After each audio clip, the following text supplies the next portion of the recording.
En la segunda epístola a los Corintios vamos a estar leyendo el capítulo 8, los primeros versículos, los primeros 7 versículos.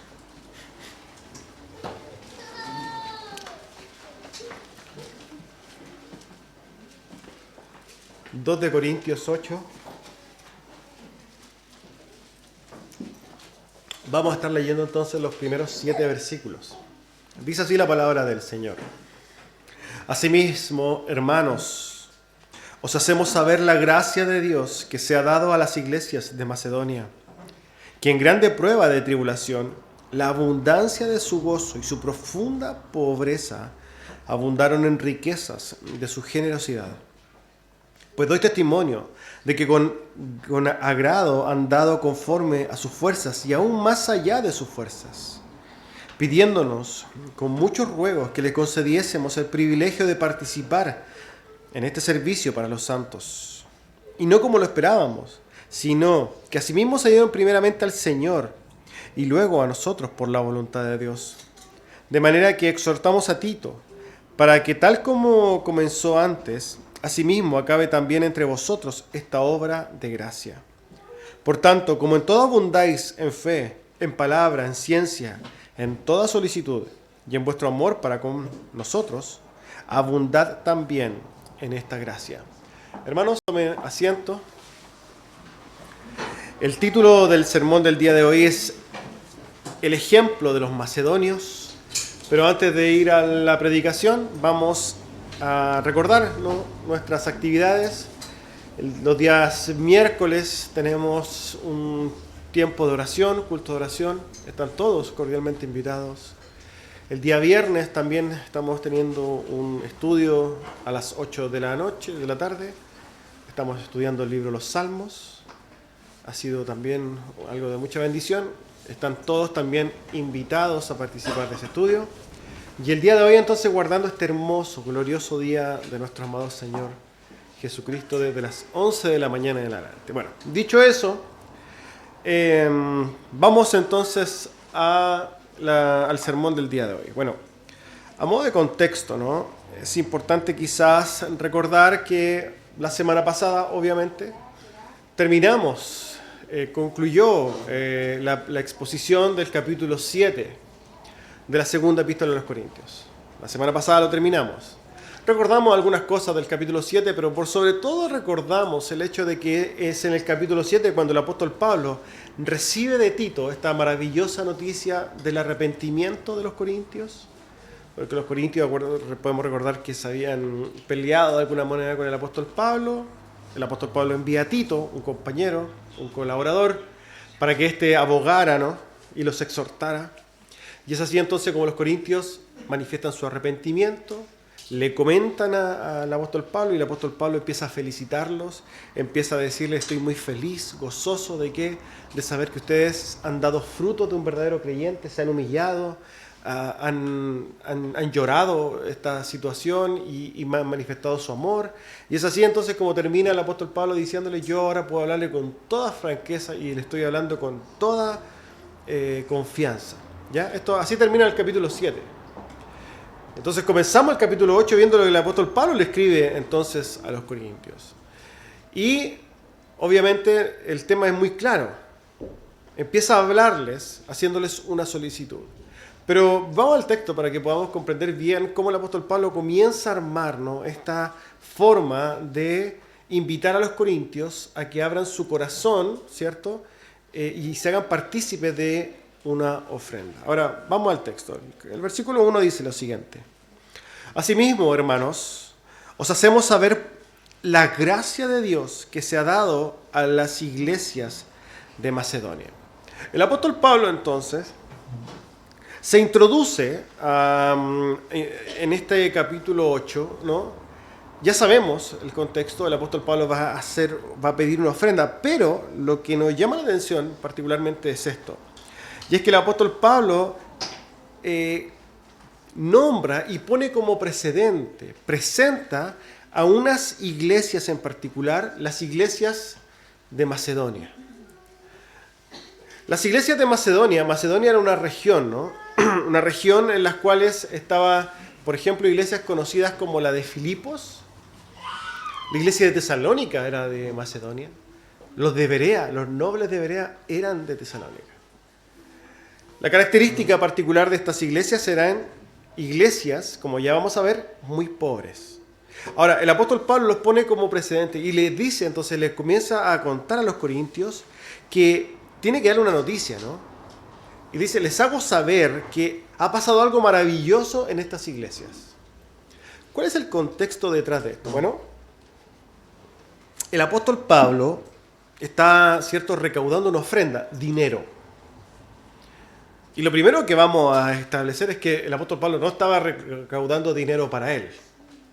No estaba haciendo una cruzada de milagros, no estaba haciendo una colecta para cambiar de auto, no estaba él, no sé, profetizando camionetas nuevas, ni nada por el estilo. El apóstol Pablo no estaba reuniendo dinero para sí mismo, sino que lo que estaba haciendo el apóstol Pablo era reunir una ofrenda en todas las iglesias de Europa y de Asia para llevarlas a Jerusalén. ¿Qué estaba pasando en Jerusalén? Bueno, en Jerusalén particularmente en este tiempo había un desorden, había levantamientos continuos, había hambre, había una serie de problemas que lo que hacía era que la iglesia madre, podríamos decir, la primera iglesia de aquel tiempo estaba pasando una tremenda necesidad. Es así como los hermanos de Jerusalén, la iglesia primitiva de Jerusalén, estaba pasando hambre, hermanos. Esa era la realidad de la situación real. Y es así como el apóstol Pablo entonces empieza a reunir dinero en todas las iglesias para llevarlo a Jerusalén. No para él mismo. Aquí hay que marcar una diferencia abismal con lo que sucede hoy día, ¿cierto? Con en general las iglesias evangélicas.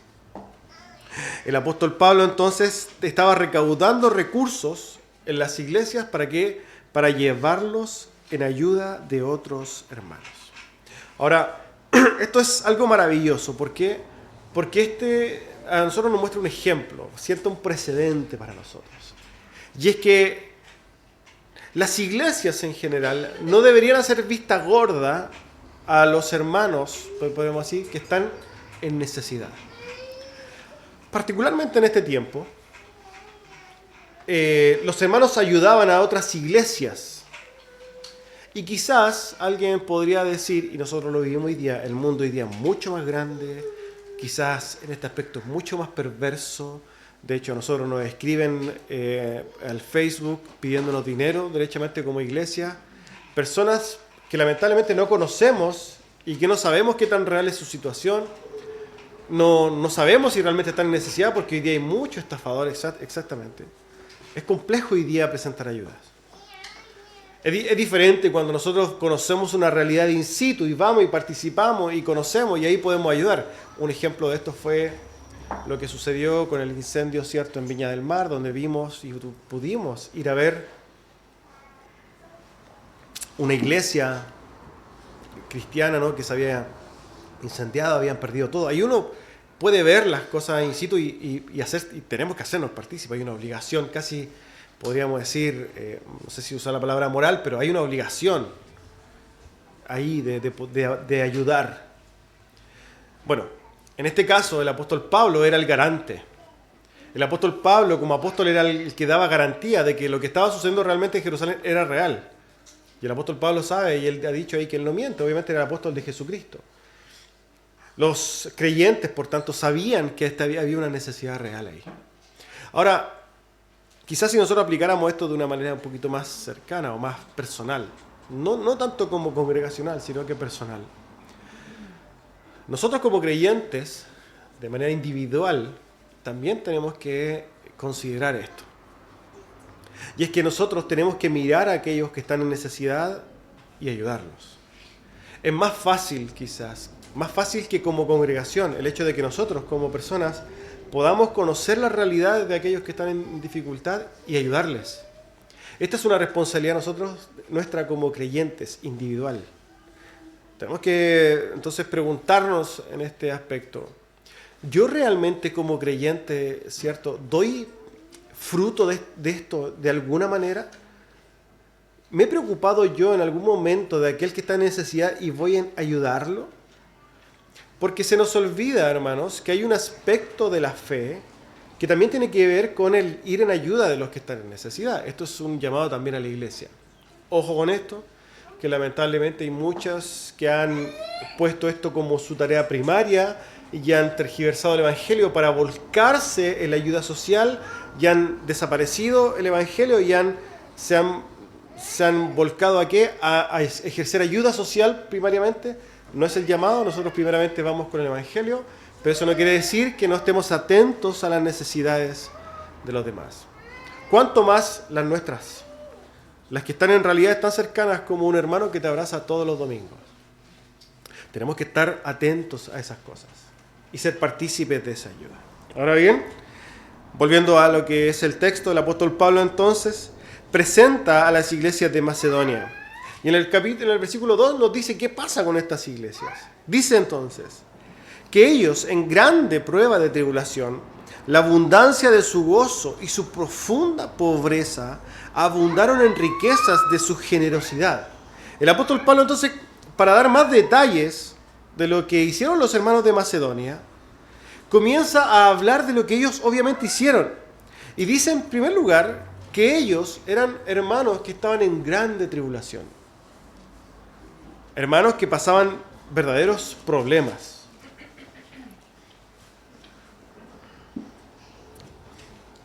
El apóstol presenta a los macedonios como personas que tenían dificultades, sufrían aflicciones. Esas aflicciones, dificultades pueden tener muchas formas. Ya sabemos que en el primer siglo había persecución, había hambre, ¿por qué no? Particularmente con ellos sabemos que había una profunda pobreza, como lo vamos a ver después. Los macedonios eran hermanos que no tenían recursos que les sobraban. Eran hermanos que vivían vidas, podríamos decir, sufridas. Y esto, hermanos, realza la belleza del ejemplo de ellos. Hace que lo que ellos hacían, los frutos cristianos, sus virtudes cristianas, fueran mucho más ejemplares para nosotros. ¿Por qué? Porque a pesar de que ellos estaban en problemas, ellos querían dar.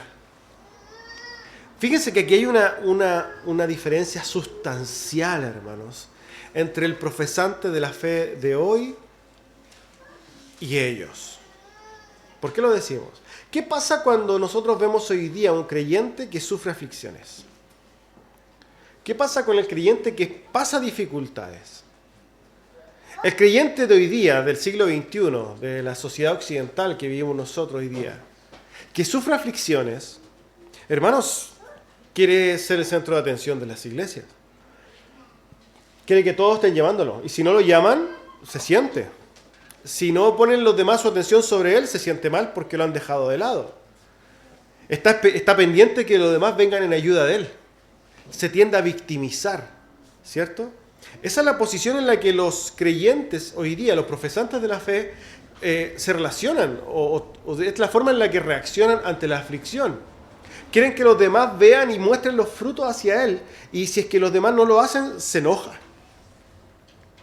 Pero ¿cuál es lo contrario que vemos nosotros en los de Macedonia? El ejemplo es que en vez de ellos buscar victimizarse o de alguna manera ensimismarse en sus propios problemas, lo que ellos hicieron es despojarse aún más. Ir más aún en ayuda de los demás. Es de ellos, como dice el texto después, dar mucho más allá de sus fuerzas. El ejemplo de los corintios, hermanos, es precioso, porque nos muestra el corazón del ideal del creyente.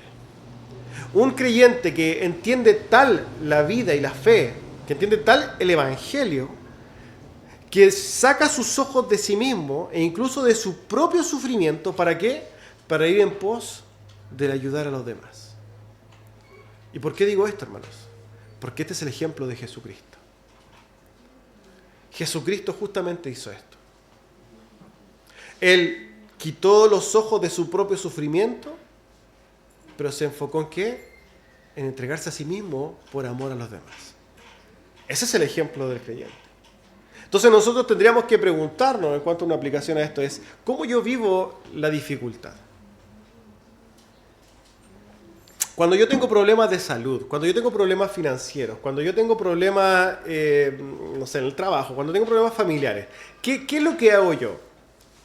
Espero que todos vengan y me estén dando palabras de consuelo, y si no, estoy ansioso porque quiero que me pesquen, porque básicamente, ojo, aquí estoy yo, estoy sufriendo, tómenme atención, o me entrego más y pongo mis ojos en las dificultades que tienen otros para ir en pos de ellos.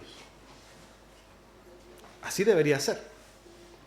Porque, hermanos, a la luz del Evangelio como tal, nosotros siempre deberíamos esforzarnos en dar y dar. Porque cuando nosotros miramos el Evangelio, ponemos un precedente que nos dice, nosotros no merecemos nada. Cuando miramos el Evangelio, nuestra propia maldad, nuestra profunda maldad, tenemos que llegar a la conclusión lógica de que todo lo que tenemos es una gracia de Dios, un regalo de Dios, somos bendecidos por Dios, tenemos que vivir vidas totalmente de gratitud a Dios y por tanto darnos los unos a los otros conformidad a lo que dice el Señor Jesucristo. Hermanos, los macedonios nos presentan un ejemplo de esto glorioso. El apóstol Pablo sigue diciendo en el versículo 3, pues doy testimonio de que con agrado han dado conforme a sus fuerzas y aún más allá de sus fuerzas. El apóstol Pablo entonces se pone como testigo. Él es un testigo, podríamos decir, verdadero. El apóstol Pablo no miente y dice, yo doy testimonio de lo que ellos hicieron.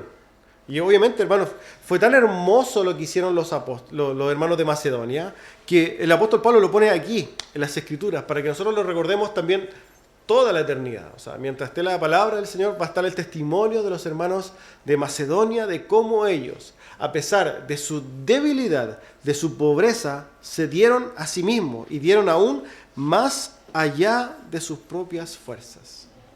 Hermanos, es impresionante cómo mostraron su amor. Es impresionante el entendimiento de los macedonios. Es impresionante, hermanos, la obra de Dios en ellos. Es majestuosa la obra del Señor en ellos. ¿Por qué? Porque ellos estuvieron dispuestos a darse, hermanos, aún cuando estaban padeciendo. Y esto nos debe hacer pensar en cómo nosotros hoy día damos. Es triste, hermano, la situación de la iglesia evangélica hoy día cuando hablamos de las ofrendas. Cuando hablamos de dar el dinero, ¿no?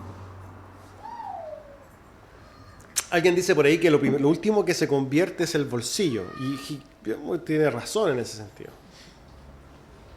Porque esta es la parte que más le cuesta quizás al profesante de la fe madurar y entender. Y es triste, por un lado, entendible quizás incluso por otro lado, a la luz de los tantos testimonios de abusos que vemos en las iglesias, de pastores que andan en jet privados, ¿cierto? De pastores que andan abusando, ¿no? De la grey, de cómo hoy día se mueve y se ve en las redes sociales un mundo, ¿cierto? Evangélico que anda detrás del dinero, es impresionante. Pero ahí los principales culpables son los propios creyentes. Porque el creyente es manipulable. Los púlpitos de los ministerios de prosperidad están llenos de manipulación.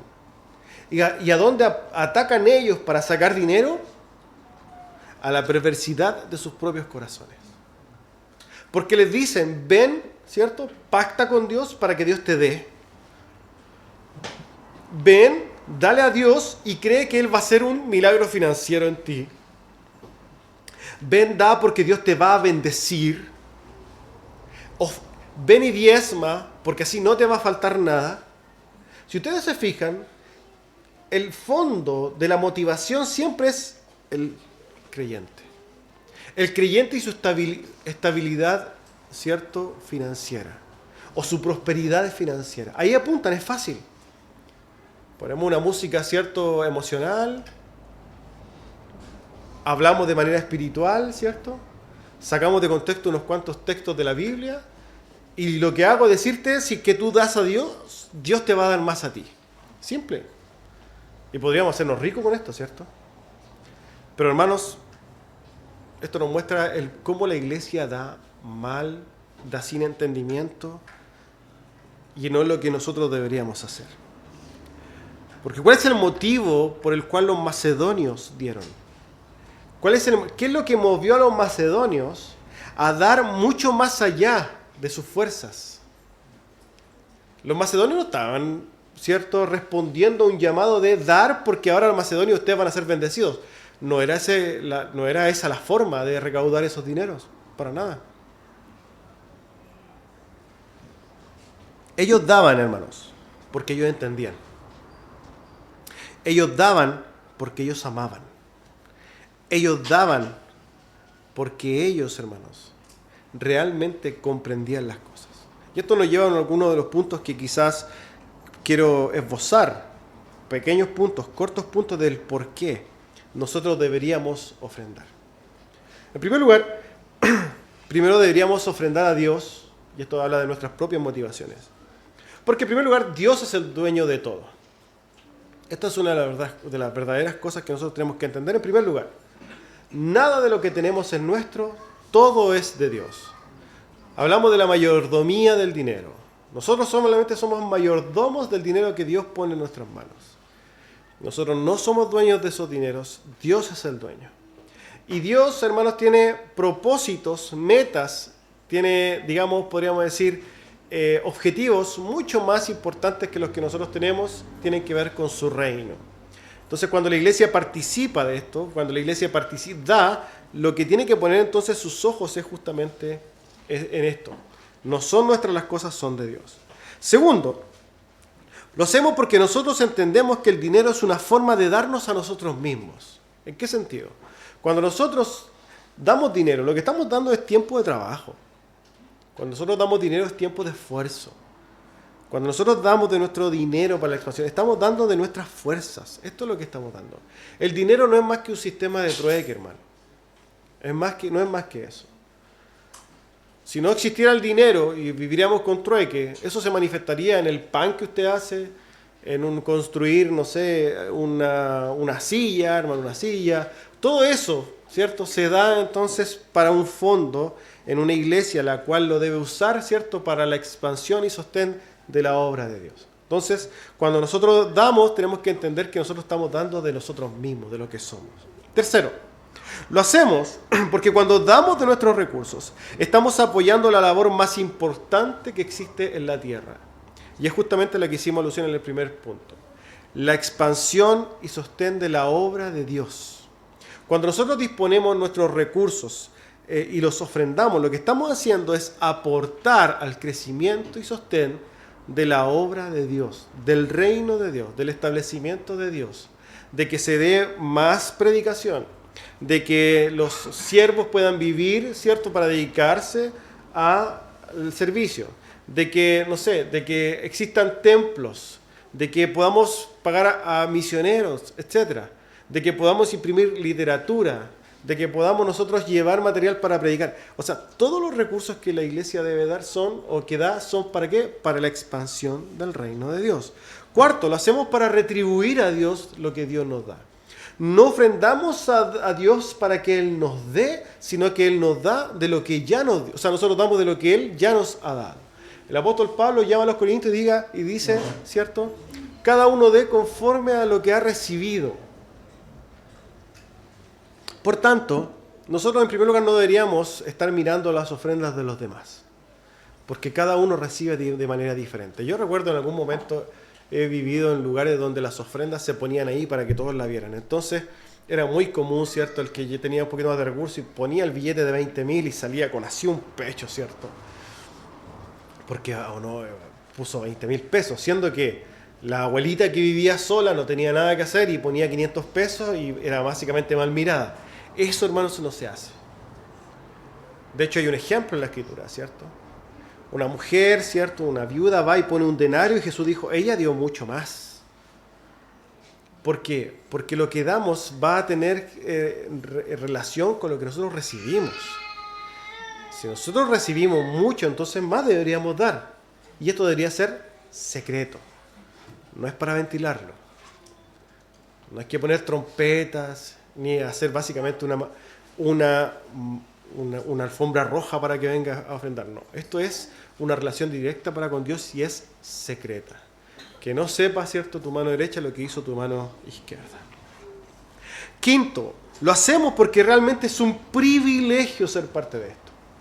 Hermanos, esto es realmente un privilegio. Lo vamos a desarrollar más adelante porque los macedonios lo entendían así.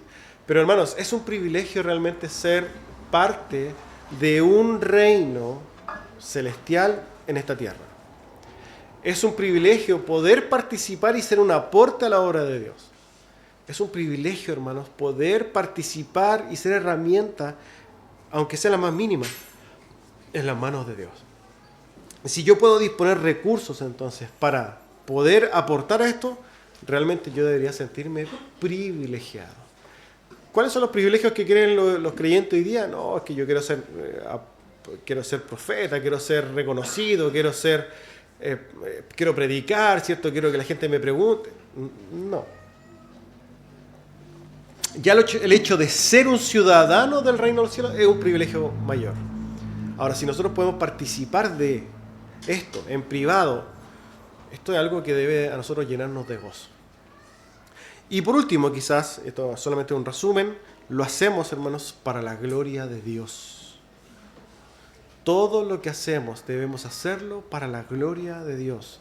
Si nosotros, hermanos, entonces ofrendamos, sea lo que sea que podamos ofrendar, y lo hacemos con todo nuestro esfuerzo, que Dios sea el que se glorifique, nunca nosotros. Nosotros no ofrendamos para ser mejor mirados, etc. Nosotros no miramos para ser más respetados, no ofrendamos para... No, hermanos. Por eso yo les recomiendo ofrenden privado. Lo más privado que usted pueda, hágalo. Así esto usted lo va a tener directamente en su corazón para con Dios. Amén. Ahora, si pensamos entonces y resumimos todo esto, nosotros entendemos que los corazones de los macedonios eran corazones llenos de entendimiento y llenos de gratitud. Los corazones de los macedonios eran corazones llenos de gratitud que daban con alegría. Ojo que el apóstol Pablo dice que ellos pidieron, ¿no? Y para ellos era un gozo participar. El apóstol Pablo dice, ¿cierto?, que Dios ama al dador alegre. Fíjese que hay cosas tan viles, sutiles, pero viles dentro de la iglesia, que esto lo han cambiado muchas iglesias. Y dicen, ahora Dios bendice al dador alegre. La Escritura no dice Dios bendice al dador alegre. No lo dice. De hecho, lo que hay detrás de cambiar esto es muy vil, porque lo que está poniendo de nuevo en relieve es que cuando tú das alegremente, tú vas a ser bendecido. No dice eso la Escritura. Dice Dios ama. Entonces, nosotros podríamos preguntar, ¿los macedonios eran dadores alegres? La respuesta es sí. ¿Ama Dios esto? ¿Dios amaba a estos hermanos? Sí. ¿Significaba que ahora iban a ser todos prósperos y que iban a tener todos bienestar? No. Porque las metas espirituales no son las mismas que del mundo. Nosotros no anhelamos y no deberíamos anhelar lo mismo que el mundo. Por eso usted se da cuenta de estas mega iglesias de prosperidad están llenas, pero llenas de inconversos. Esa es la verdad de las cosas. Llena de gente que quiere más de este mundo.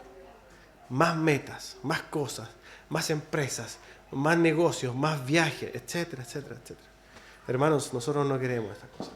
Si Dios las da, bienvenidas sean.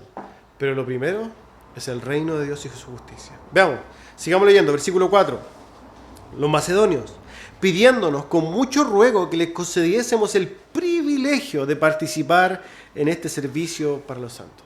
Vemos que los macedonios, a pesar de su pobreza, a pesar de sus dificultades, le rogaban al apóstol Pablo, le rogaban que les diera el privilegio, hermanos, de participar, de ser partícipes, el privilegio de dar. Hermanos, esto es maravilloso. Yo, que tenga recuerdo, nunca he escuchado a un hermano decir, por favor, dame el privilegio de dar más. Sí lo he escuchado, miento, retiro lo dicho, sí lo he escuchado, pero muy pocas veces. Contadas con mi mano y con una mano. Sí lo he escuchado, pero pocas veces. Por favor, yo quiero participar de esto, quiero dar. Quiero a mí, pero que nadie sepa. Y lo voy a dar sin que nadie lo sepa. Lo he escuchado muy pocas veces. Pero debería ser algo que abunde, ¿no?, en la iglesia. Debería ser algo que siempre esté, porque el ejemplo en los macedonios nos pone ahí este precedente. y el apóstol Pablo lo aplaude. Nosotros deberíamos ser así. Ojo que ellos entonces ruegan para tener un privilegio. ¿Qué es un privilegio? Podríamos entender el privilegio, ¿no?, como una oportunidad, una posición que es dada solo a algunos. Es un privilegio. Ahora, realmente, hermanos, participar no solamente del servicio a los santos, como hemos dicho, sino que participar del pueblo de Dios, hermanos, es un tremendo privilegio. Y ese privilegio, como les decía hace un tiempo, no lo podemos entender si no es a la luz del Evangelio.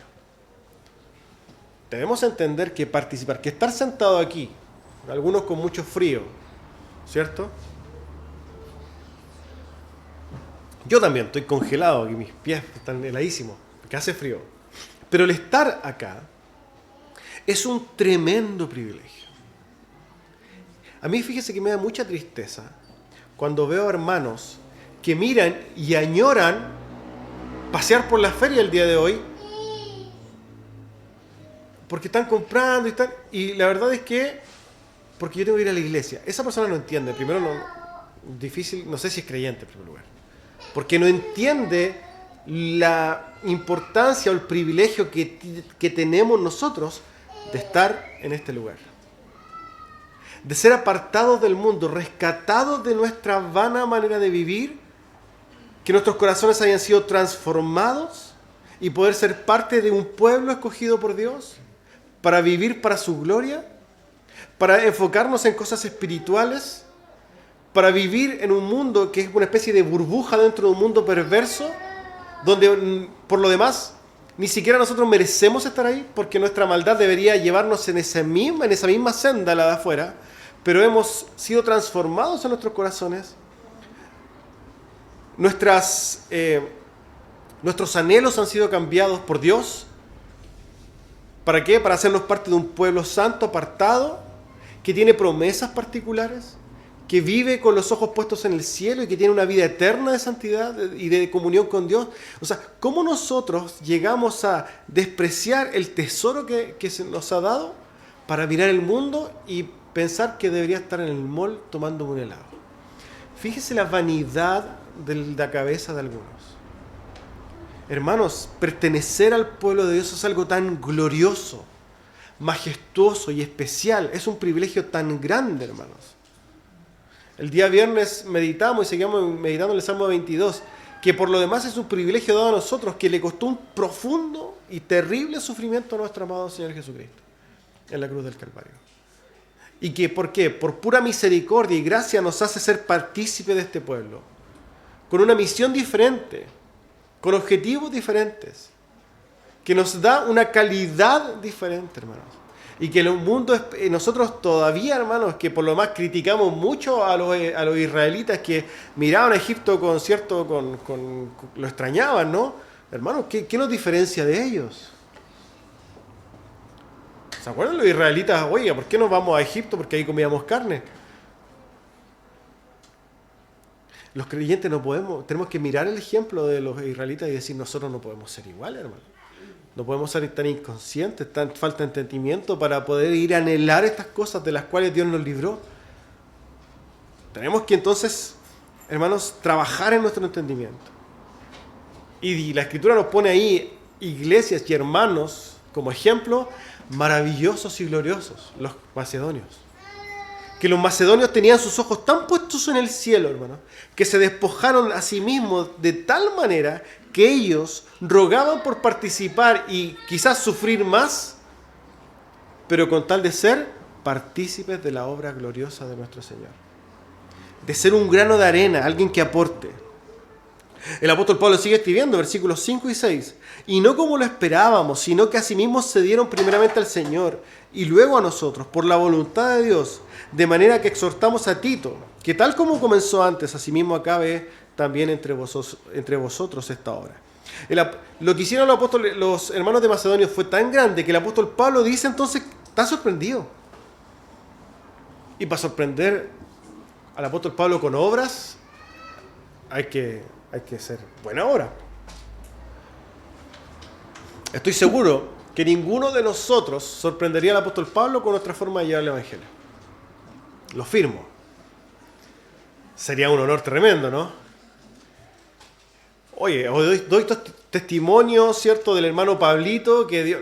No existe, ninguno de nosotros estaría ahí. Pero los macedonios sí están ahí. Y lo hicieron de tal manera que él dice que se dieron de una manera tan profunda que él no lo esperaba. Él decía, ya está bien que sean creyentes los macedonios, está bien que se den, bueno, pero se dieron de una manera tan profunda, tan evidente, tan sacrificada, tan, digamos, profunda, ¿no? Que el apóstol Pablo dice que nosotros no lo esperábamos. Ellos lo hicieron de manera tan grande que se dieron a sí mismos primero al Señor. O sea, mostraron esos frutos de sometimiento a Dios, de piedad. Hermanos, si podríamos hacer quizás un breve comentario, ¿no? Si es que hay algunos hermanos que evidentemente caminaban en piedad, los macedonios. O sea, mostraron en ese momento un camino de piedad maravilloso. Se sometieron a Dios. Y después se dieron también a la iglesia, al apóstol Pablo, en obediencia, pero también a la iglesia. O sea, lo hicieron de una manera tan hermosa, tan ejemplar, que el apóstol Pablo quedó tan sorprendido que los puso como precedente y como una especie de luz para decirle a los corintios, ahora corintios, yo le estoy dando el testimonio de estos hermanos, que estos hermanos eran pobres, se dieron a sí mismos y mucho más allá de sus fuerzas para esto. Si ellos lo hicieron, que eran pobres, que pasaban dificultades, que tenían tribulaciones, que tenían aflicciones, entonces usted tiene que hacerlo más. ¿Por qué? Porque la iglesia de los Corintios era como una iglesia como la nuestra. Es una iglesia que sí tenía recursos. Yo sé que aquí no somos pudientes, no somos ABC1 ni nada por el estilo, yo lo tengo claro. De hecho, esto pertenece a la comuna del Bosque, no estamos en la Dehesa, no estamos en Vitacura, etc. Pero somos generalmente personas que sí, en la gran mayoría, tienen recursos, que les sobran algunos recursos, que viven cómodamente. Vivimos cómodamente. O sea, estamos hablando de la generalidad, aquí yo prácticamente no vemos, digamos, hermanos, que estén en una necesidad tan profunda. Sí lo hay, pero la generalidad no es esa. Hay hermanos que tienen vidas cómodas. Y la de la iglesia de los Corintios era una iglesia así. Que habían personas mayores que tenían más o menos, sí, pero había entonces recursos. No eran como la iglesia de Macedonia. Esto tiene que ver con el contexto histórico de eso, lo que había sucedido. En las iglesias de Macedonia, la región en general había sido empobrecida, ¿cierto?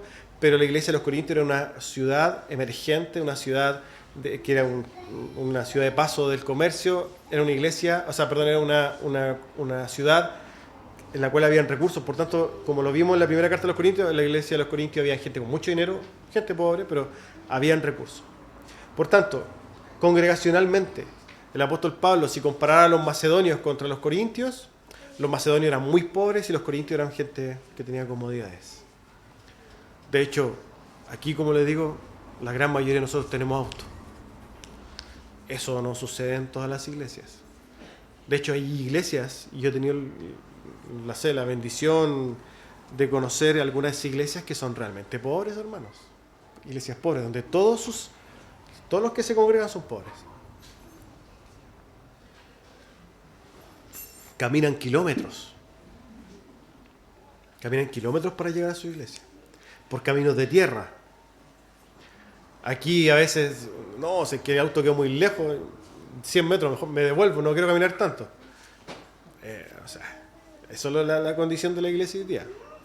No, hay iglesias que realmente son pobres. Nosotros en este sentido tenemos mayor comida. Entonces, nosotros deberíamos mirarnos como esa iglesia de los Corintios, a la cual el apóstol Pablo le dice, si nosotros tenemos tal ejemplo de la iglesia de Macedonia, ¿cuánto más deberíamos nosotros participar? El apóstol Pablo dice ahí que envía a Tito, ¿no? ¿Para qué? Para que de alguna manera entonces haga lo mismo con ellos, les diga, participen de esta ofrenda a los santos en Jerusalén.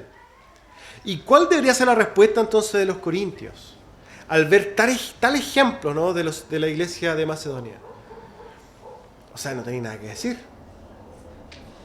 Los corintios deberían abrir su corazón y decir, o sea, si ellos lo hicieron, ¿cuánto más nosotros? La bolsita de Macedonia debe ser así una bolsita, pero la de los Corintios debería ser un bolso grande. ¿Por qué? Porque tenían más recursos. Debían darse. El apóstol Pablo le había puesto como estándar un ejemplo grande. Ahora termina diciendo el apóstol Pablo entonces, por tanto, como en todo abundáis, en fe, en palabra, en ciencia, en toda solicitud, y en vuestro amor para con nosotros, entonces abundad también en esta gracia. El apóstol Pablo va a concluir entonces este fragmento diciéndole a los corintios. Entonces, yo veo, hermanos corintios, que ustedes han dado fruto en primer lugar, han dado evidencia y frutos de conversión. De hecho, lo que ha hecho el apóstol Pablo en el capítulo 7 es felicitarlos, ¿cierto? Mostrar cómo realmente no se había equivocado con ellos, que eran verdaderos creyentes, etcétera, etcétera, etcétera. El apóstol Pablo reconoce que la iglesia de los Corintios, ojo con esto porque aquí hay algo importante, le dice que ellos abundan en fe, abundan en palabra, en conocimiento, son diligentes y lo aman. ¿Qué quiere decir el apóstol Pablo? Estamos hablando de la segunda carta a los Corintios. Que el apóstol Pablo ve una transformación. ¿Recordamos como le había dicho en la primera carta a los Corintios? Ustedes son unos carnales. Son unos carnales. Pero ahora la segunda carta a los Corintios le dice, no, ustedes abundan en fe, en palabra, en conocimiento, ¿cierto? En amor con nosotros. Hay una transformación en la iglesia de los Corintios. Ahora yo reconozco, el apóstol Pablo dice, ahora yo reconozco que la iglesia de los Corintios es una iglesia verdadera que da verdaderos frutos de creyentes. Pero como lo último que se convierte en el bolsillo, les dice, les falta algo. Así como ustedes abundan entonces, y aquí quizás podríamos aplicarlo a nosotros mismos, como aquí abundan, hermanos, aquí abundamos en fe, personas de fe, caminan por la fe, creen en el Señor, confían en el Señor. Segundo, como aquí hay personas que conocen la palabra, o que caminan en su palabra y abundan en conocimiento de la palabra. De hecho, aquí tenemos puros teólogos en esta iglesia, ¿cierto? Como aquí abundan en ese conocimiento, como por lo demás son súper diligentes, todos, ¿cierto? Diligentes con los medios de gracia, etcétera, todos son diligentes en ayudarnos los unos a los otros. Y abundan en amor. Ahí en el caso del apóstol Pablo, abundan en amor entre nosotros y la iglesia, nos falta algo también. Así como abundan todas las cosas que dijimos, debería abundar también esta gracia, dice el apóstol Pablo. ¿Y cuál es esa gracia? El dar con generosidad. El dar más allá de las fuerzas. El dar con entendimiento. El preocuparnos por los que están en necesidad. En dar dinero, hermanos. Esa es la verdad de las cosas, es lo que está diciendo el apóstol Pablo. Cuesta hablar de dinero, ¿no? En las iglesias. Cuesta hablar de dinero en las iglesias de sana doctrina. No, en las otras iglesias hablan de dinero todos los días. Pero en las iglesias de sana doctrina cuesta hablar de dinero.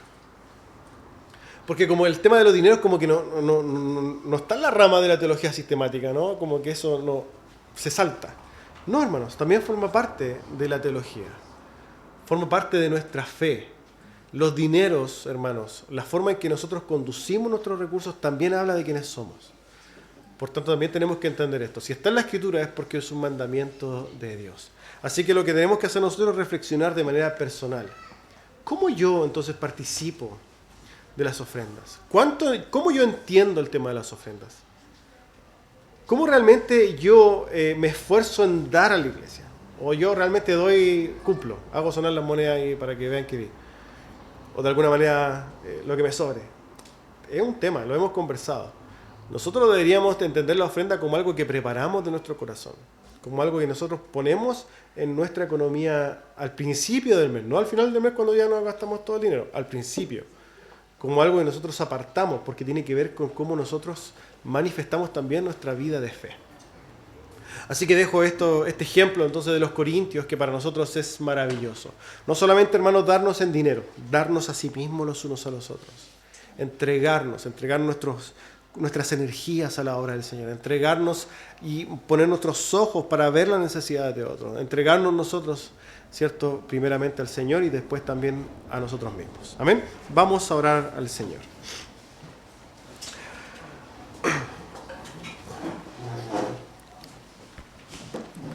Padre precioso, Padre amado, damos gracias, Señor. Gracias por su palabra, porque podemos meditar, Señor, y ver el ejemplo de nuestros hermanos macedonios, que realmente para nosotros son un hermoso ejemplo. Y rogamos que también podamos ser como ellos. Rogamos que usted trabaje en nuestro entendimiento para que podamos nosotros darnos a sí mismos y dar, Señor, de la manera que ellos lo hicieron. Le damos gracias por su palabra. En el nombre de su Hijo amado Jesús.